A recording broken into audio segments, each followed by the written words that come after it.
যারা এই ফতোয়া দিবে এখন অনেকে দেখি শুনলাম দুর্ভাগ্যবশত অনেক ব্রাদাররা আর কি, আধুনিক ব্রাদাররা,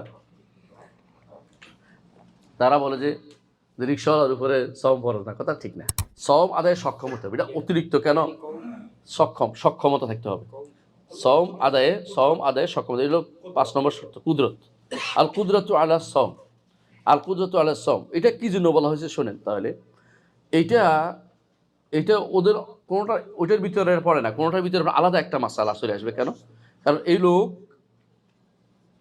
এই লোকের সমস্যা কি, যে এ করতে পারতেছে না। কেন? একটাই কারণ যে অধিকাংশ কাজ করতেছে, অথবা এমন জায়গায় আছে যেখানে অনেক লম্বা টাইম থাকতে হচ্ছে তাকে।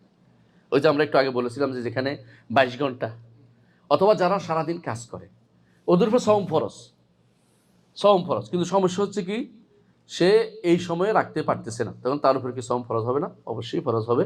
তবে এটা সে অন্য সময় কি করতে হবে? অন্য সময় কাজা করতে হবে, অন্য সময় কাজা করতে হবে।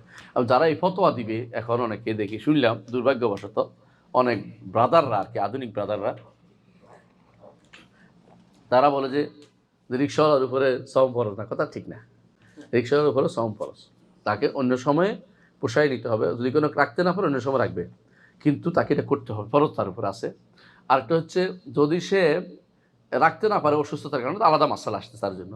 অথবা যদি এমন জায়গা যেখানে তার জন্য লম্বা টাইম রাখা তার জন্য সম্ভব হচ্ছে না, তো অন্য সময় কাজা করবে, আমরা আগেও গেছে গা। তাহলে কিন্তু শুধু কাজের কারণে, কাজের দেখাইয়া কোনো ব্যক্তি সওম ভঙ্গ করার অনুমতি তার নাই। কথা বুঝছেন তো? জি।